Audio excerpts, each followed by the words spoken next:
los hermanos sean unidos, porque esa es la ley primera. Tengan unión verdadera en cualquier tiempo que sea, porque si entre ellos pelean, los devoran los de afuera. 90 buques mercantes, 20 de guerra, 20 de guerra.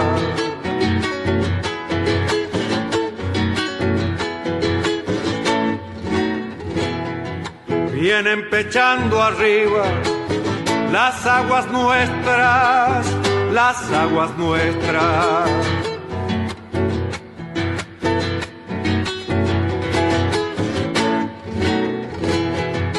Veinte de guerra vienen con sus banderas, con sus banderas.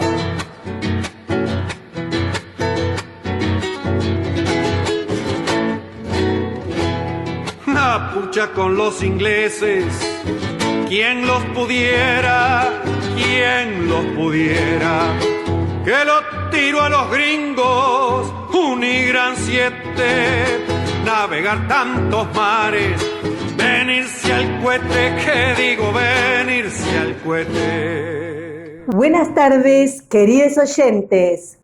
Con los acordes y el canto del triunfo, La Vuelta de Obligado, de Miguel Brasco y Alberto Merlo, interpretado por este último, hoy, 20 de febrero, damos comienzo al programa 209 de Obligados a Volver, programa que se transmite todos los jueves a las 17 horas por radiocaput.com y los sábados a las 18 horas por nuestra página en Facebook, Obligados a Volver, programa radial. Obligados a Volver. Un análisis de la realidad argentina y mundial desde nuestra mirada, que es nacional, popular, democrática, feminista, latinoamericanista y ambientalista.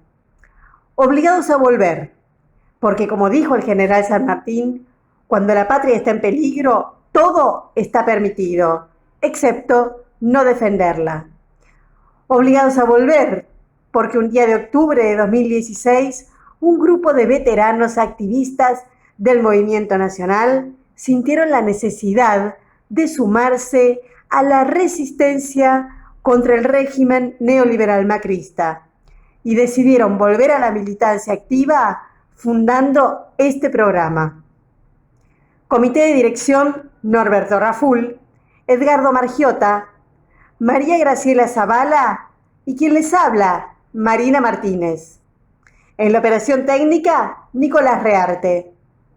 A continuación, Norberto nos comentará, como suele hacerlo, el temario de nuestro programa de hoy. Buenas tardes, Norberto. Buenas tardes, Marina. Buenas tardes a todos, todas y todes los oyentes de Obligados a Volver.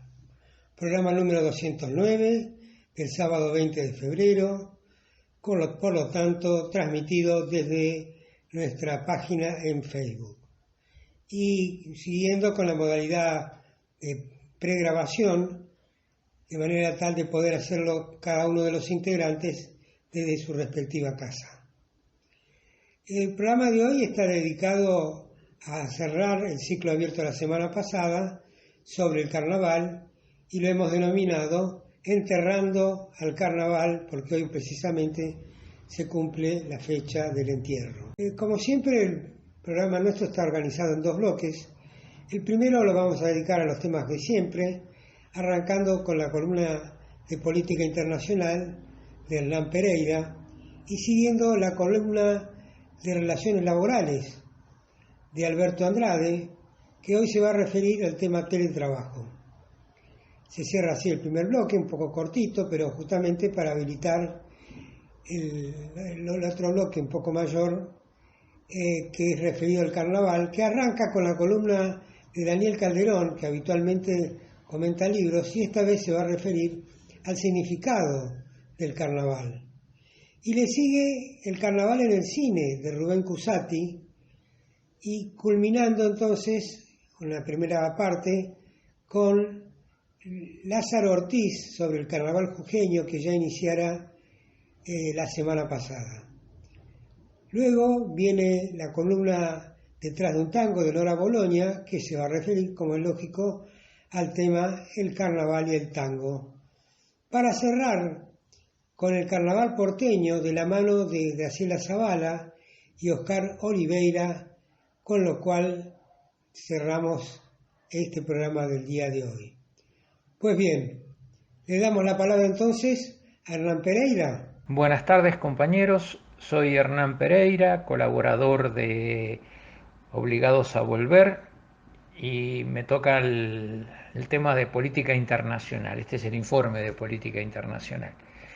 El hecho más relevante a nivel internacional de la semana fue la reunión del G7, la primera de 2021, y la primera también desde abril de 2020, cuando fracasó una reunión que había convocado Donald Trump, y fracasó por la intransigencia de Trump a hacer concesiones a sus aliados, Francia, Alemania, Reino Unido, Canadá, Italia y Japón, que son los integrantes del G7 junto con Estados Unidos.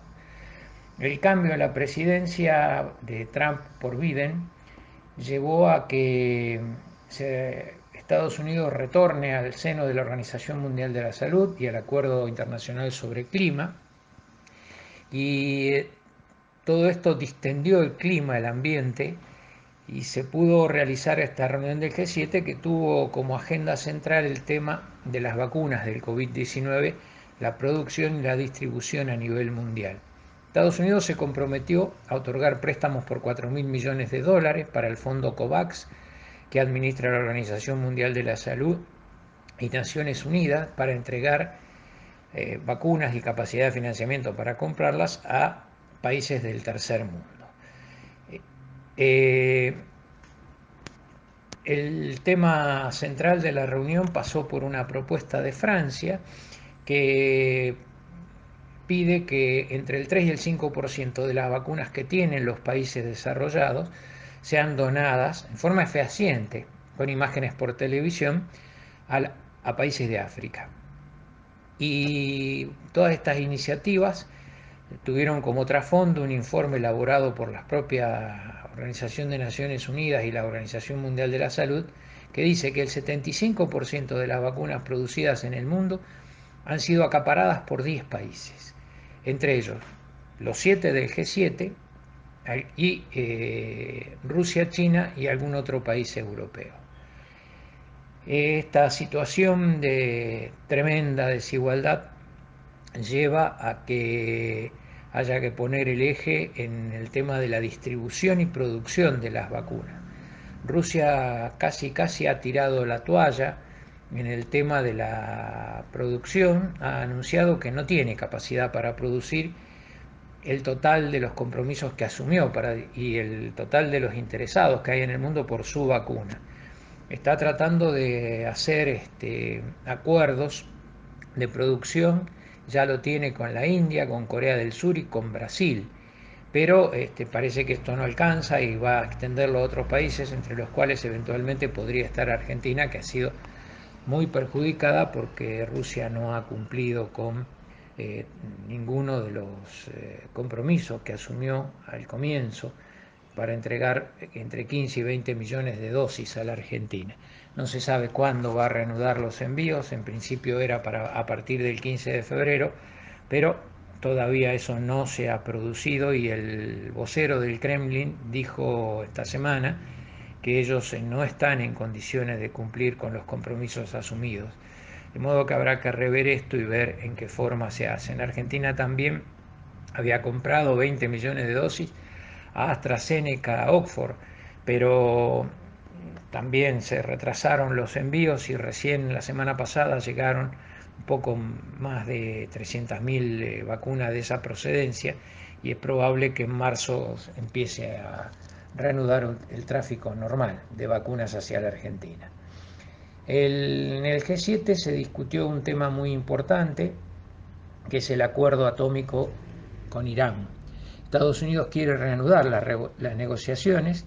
Irán ha puesto como condición que cesen las sanciones que impuso Donald Trump en 2018 y que afectan gravemente su comercio exterior.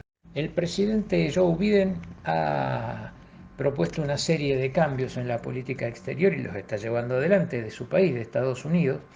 El primero es la reforma migratoria, es decir, el tratamiento que los inmigrantes tienen dentro de Estados Unidos y los que van a ir llegando.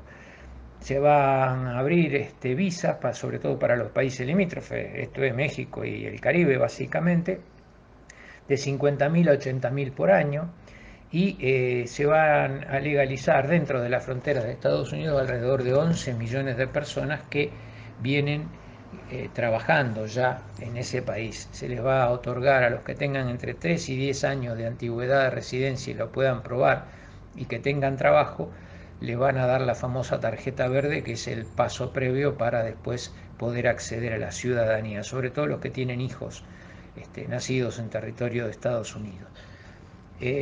Vuelven a negociar con Irán por el programa atómico, se distancian de Arabia Saudita por los escándalos de corrupción y de violación de los derechos humanos que afectan al gobierno de ese país, y hay una dura condena al golpe de Estado en Myanmar, la ex Birmania, como los cambios más significativos aparte de la vuelta a la Organización Mundial de la Salud y la vuelta al Acuerdo Mundial sobre Preservación del Medio Ambiente, que son pasos significativos en volver atrás con las políticas que había diseñado Donald Trump. Y básicamente es volver a una relación equilibrada con sus aliados europeos y asiáticos. En cuanto a América Latina, hay dos noticias importantes. La primera es que Naciones Unidas instó a cesar con las sanciones contra Venezuela porque asegura que el único efecto que tienen es generar condiciones de mala salud y de hambre en la población venezolana. Recordemos que Venezuela tiene prácticamente un bloqueo económico militar impuesto por Estados Unidos que le genera infinidad de problemas. Esto no ha hecho mella en el gobierno de Maduro, sino que ha incluso reforzado sus apoyos internos, y lo que pide Naciones Unidas es cesar con esas sanciones. Pero los medios argentinos, por supuesto, casi no hablaron del tema. La otra cosa para destacar es la actitud de Bolivia, que devuelve un préstamo obtenido por el gobierno faccioso de Yanine Áñez al Fondo Monetario Internacional. Era de 324 millones de dólares el préstamo original. Por intereses y comisiones, ayer Bolivia devolvió 351 millones de dólares, es decir, más del 10% de recargo por unos pocos meses que tuvo ese préstamo, y lo tildó, dice que devuelve el dinero porque el préstamo es oneroso y usurario, y además pide al Congreso boliviano que le inicie un juicio a Áñez para hacerla responsable por este desaguisado. La otra cuestión de política internacional importante tiene que ver con los disturbios que se están registrando en España, sobre todo en Madrid, Cataluña y Valencia, por el encarcelamiento del rapero Pablo Hasél. Escribió algunas canciones alabando ciertas actitudes terroristas y con críticas muy, muy duras a la corona española. Entonces le hacen un juicio por enaltecimiento del terrorismo e injurias a la corona. Y lo detienen, lo encarcelan, está condenado a estar en prisión 2 años, y comienzan las protestas. No se puede encarcelar a una persona por el tono de sus canciones ni por lo que dicen sus canciones. Esto es una brutalidad en contra de una libertad de expresión de la gente, y así lo han tomado los españoles. Incluso el partido Podemos, que es un socio minoritario de la coalición que gobierna España en este momento, apoya la libertad de Hasél y condena, precisamente, valga la redundancia, su condena. De modo que esto crea problemas políticos que pueden ser realmente graves dentro de España, ya que uno de los aliados importantes de la coalición gobernante está apoyando disturbios que sobre todo en Cataluña y Valencia han sido muy fuertes y han puesto en jaque al gobierno y a la coalición que gobierna España. Esto es todo por hoy.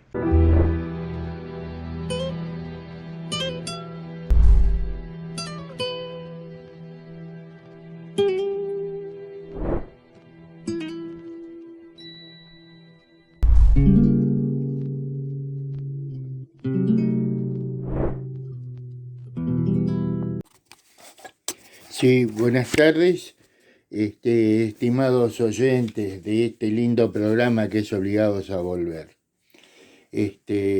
Dentro de la temática de las relaciones laborales, me voy a referir a un punto y un tema que es muy importante y actualizado, como es el teletrabajo. Soy Alberto Andrade y voy a expresar un poco actualidad de ese lindo tema que es teletrabajo. Primero tenemos que decir que tenemos una ley, que es la ley 27.555, que fue aprobada por el Congreso durante el año 2020, pero quedó en suspenso su aplicación hasta que se resolviera lo que dice el artículo 19, que tendría vigencia después de que pase los efectos del aislamiento obligatorio. Eso por un lado. En ese sentido, el Ministerio de Trabajo y Seguridad Social ha preparado una resolución que está en práctica ya y publicada en el Boletín Oficial, que dice que esta ley de teletrabajo en todos sus aspectos, en su articulado y también en el decreto reglamentario, va a estar en vigencia a partir del 1 de abril del año en curso, o sea, del año 2021. ¿Qué quiere decir? Que hasta ahora tenemos el marco legal y tenemos la experiencia de haber hecho sobre la práctica durante este año de aislamiento una cantidad de actividades donde todos tuvimos que aprender algo. Los empleadores por un lado, los trabajadores por el otro. Y en este sentido las experiencias son de distintos tipos, porque tenemos que ver que no todas las tareas podían hacerse en forma remota. Vemos ahí la actividad de los docentes, veíamos también la actividad de los periodistas, otros trabajos administrativos, pero había otras tareas como la de los profesionales médicos que sí iniciaron una cantidad de trabajo en forma remota, haciendo teleconsultas o telemedicina en algunos aspectos que eran viables. Por supuesto que las prácticas profesionales no se podían hacer. Igualmente que a nivel de los cursos, la educación, carreras como medicina, laboratorio, necesitaban clases prácticas. Pero esto es parte de nuestro colecto, de nuestra experiencia. El otro aspecto muy importante es que tiene que respetarse un poco esta situación de los derechos del trabajador, y acá yo pongo énfasis que el punto principal tiene que estar en el respeto de la dignidad de la persona que trabaja. El otro aspecto tenemos que ver que es una oportunidad para ver cómo la organizamos a partir del 1 de abril de este año. ¿Qué quiere decir? Hay un aspecto que corresponde al marco legal que le da la potestad de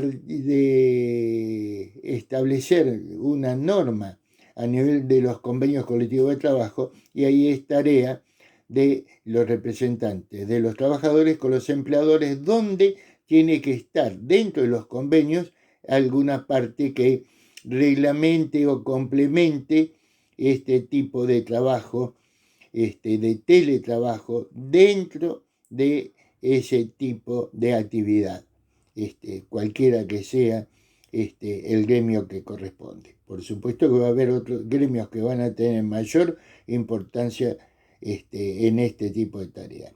El otro punto que quiero destacar es la función que le corresponden a los profesionales de la gestión de los recursos humanos dentro de las empresas, que tienen que ir adaptando las normas internas para que esto sea viable y que no rompan los derechos que ya están conciliados en nuestra legislación.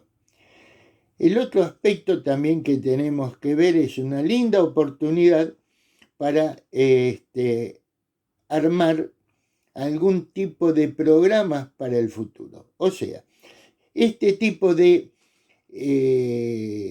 modalidad de trabajo es una linda oportunidad para tener fuentes de trabajo para personas mayores que no consiguen la oportunidad de empleo por otra vía, los discapacitados y también las otras personas como las amas de casa y otros que tienen que responder al cuidado de personas en su hogar.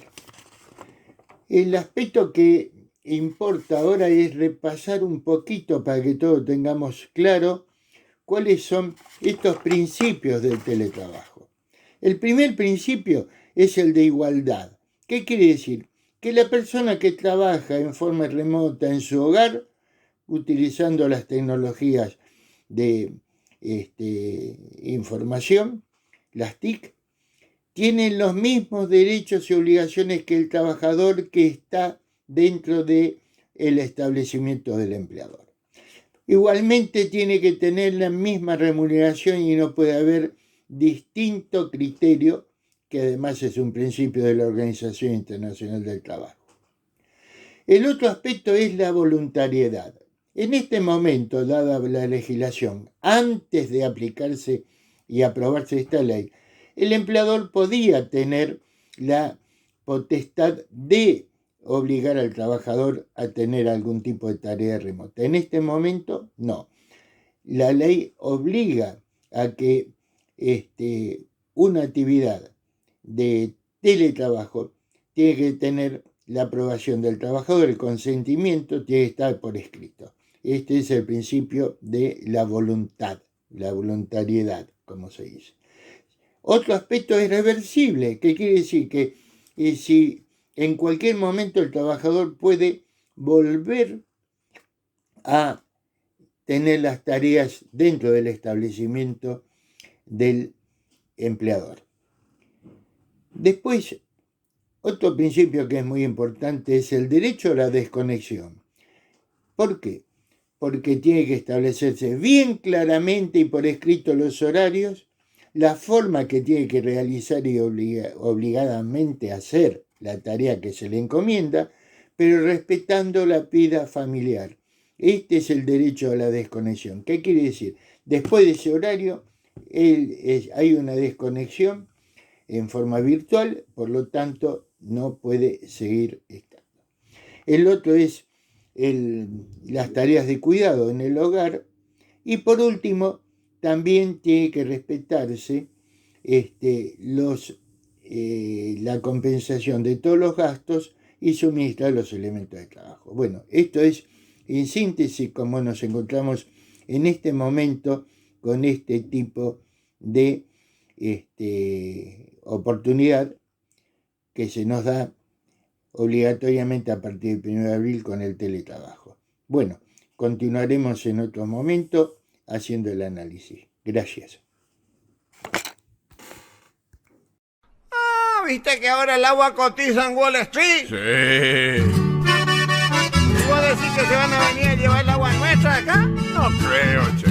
¿Y qué hace entonces aquel barquito ya con la manguera cargando el agua nuestra al Paraná? Mira vos, son rápidos con los recursos naturales ajenos, che. Me parece que no es que ellos sean tan rápidos, nosotros somos lentos. ¿Vos decís? Por el río Paraná iba navegando un broker y aunque no tenían sope, aumentó cantaba el capitán, parecía tan normal. Los bidones que llenaba con el agua que sacaba de mi río Paraná. Se llevaba el agua de aquí, porque ahora cotiza allá en Wall Street. Como tengo mucha, no me preocupé, yo sigo en lo mío, canto, voy al río y tomo tereré. Como dijo el paisano Bertolt Brecht, primero se quedaron con el lago escondido, pero como estaba escondido no me preocupé. Después se apropiaron de los esteros del Iberá y del acuífero guaraní, pero como nadie dijo nada no me preocupé. Luego se quedaron con toditas las playas públicas para emprendimiento privado, pero como no voy a la playa no me preocupé. Ayer vinieron por mi termo y mi mate, ya es demasiado tarde.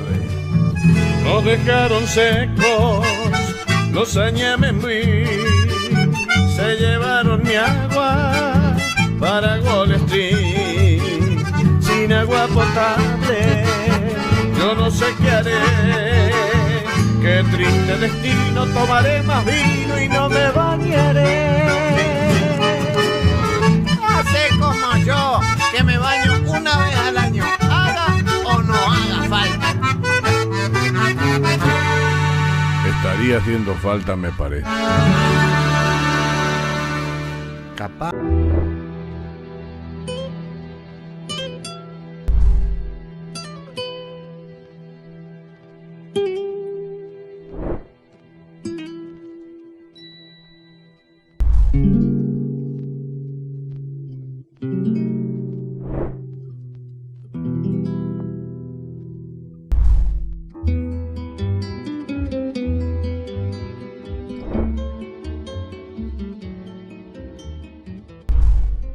Antes de continuar con Obligados a Volver, les invitamos a conocer nuestros otros medios de comunicación. Nuestras páginas en Facebook, Obligados a Volver Programa Radial, y La Lealtad Política y Cultura, donde pueden leer las imperdibles publicaciones semanales y quincenales de nuestros columnistas. También en Facebook, el grupo Obligados a Volver, dispuesto para el intercambio de información y debate entre nuestros oyentes. Y el rotativo de Obligados a Volver, un servicio cotidiano de noticias, música y buen humor a través de un grupo de WhatsApp. También les invitamos a suscribirse a nuestro canal de YouTube, Obligados a Volver.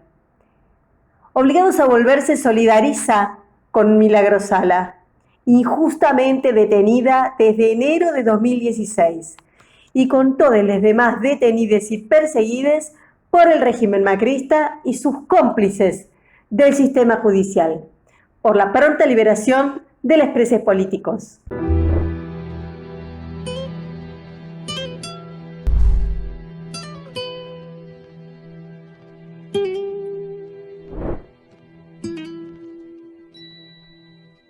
Porque total, por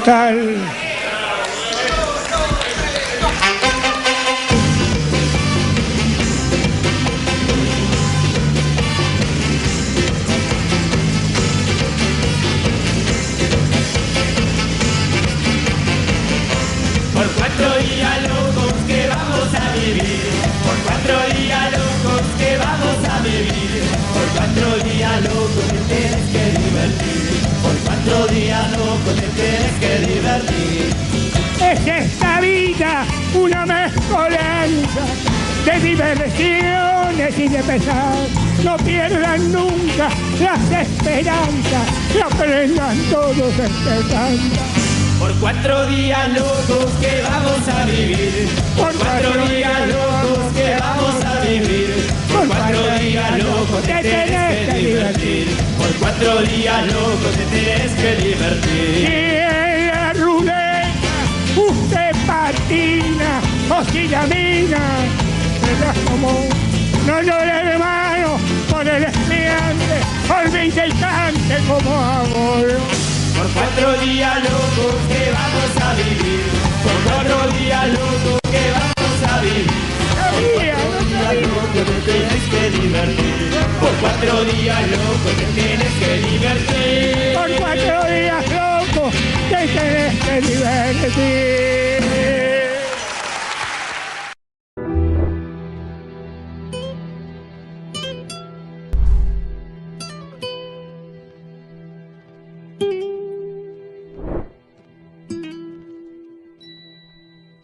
Hola amigues, esta será una columna bastante atípica, ya que estará referida al carnaval.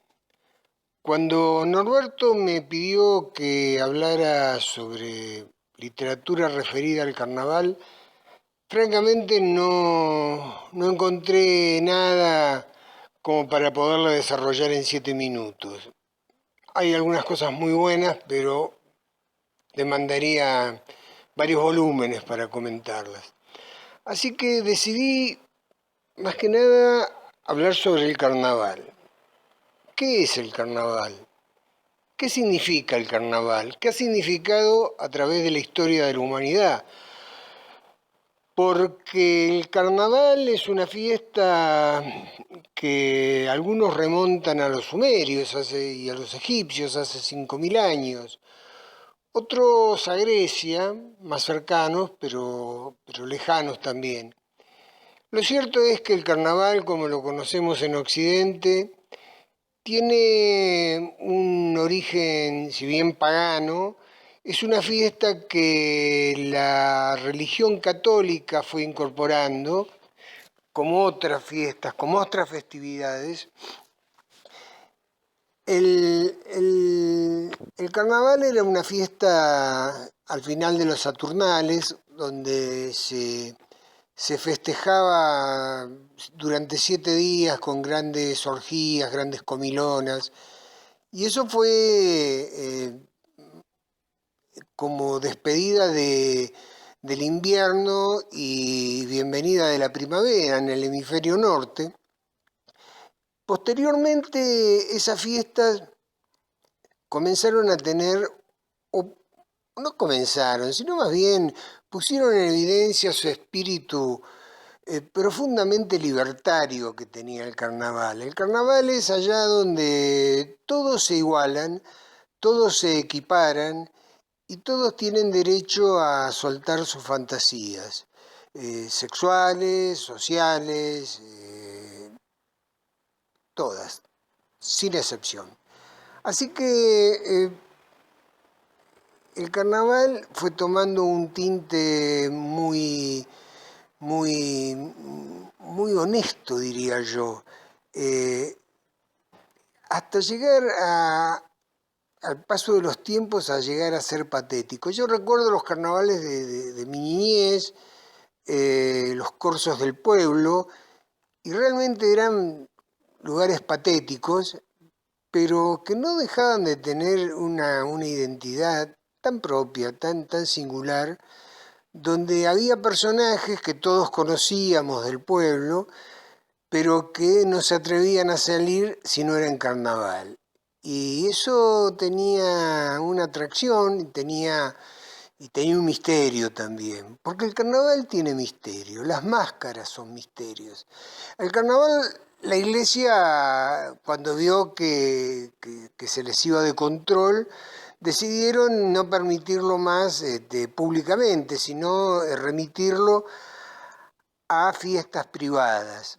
En las fiestas privadas fue cuando empiezan los grandes disfraces, las grandes máscaras, y eso también tenía su encanto, aunque fue alejándolo del pueblo, porque el carnaval básicamente es alegría, es esa expresión genuina de las clases populares que salen a la calle, que ganan la calle, que se funden con sus pares y que van desarrollando toda una liturgia del carnaval, donde yo no sé nada de murgas, pero se me hace que la murga es un punto del carnaval moderno importantísimo de la liturgia carnavalesca.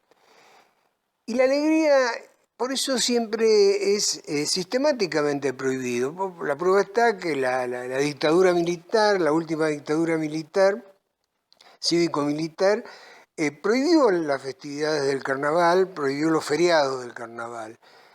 Si hay algo que el opresor no puede permitirle al pueblo es la alegría, el humor. Porque el humor es como se expresa el pueblo, básicamente. Yo me recuerdo que yo escuché por primera vez la marcha peronista, por ejemplo, en un carnaval en un carnaval de Puerto San Julián, un corso de Puerto San Julián, que era un pueblo clase mediero, no era muy peronista en esa época, y sin embargo de golpe apareció la marcha peronista para horror de las familias bien del pueblo, ¿no?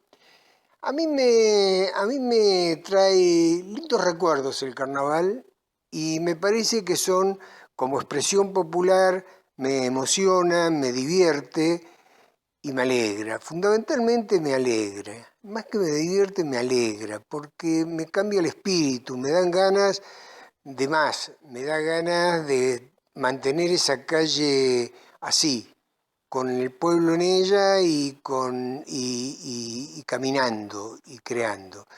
Eso es básicamente lo que es para mí el carnaval y lo poquito que he leído y lo poquito que he aprendido, pero me parece que el sentido de la libertad que da el carnaval a las clases populares es impresionante. No hay otra expresión social como el carnaval que dé ese sentido de la libertad. No hay otra porque se expresa en conjunto, porque uno ve los grandes carnavales del mundo que se preparan todo el año para esa semana, que más allá de la instrumentación comercial que ya tiene un sentido intrínseco de expresión popular, y eso me parece que es lo que básicamente debemos rescatar del carnaval. La literatura referida al carnaval, francamente, no es mucha. Hay algunos cuentos, hay un cuento de Bioy Casares que no lo he podido conseguir porque ese quería comentar, que es buenísimo y que lo leí hace muchos años y no lo he podido conseguir. Pero en cuanto lo consiga, prometo que aunque no sea carnaval, lo vamos a festejar. Gracias, amigues, y será hasta la próxima.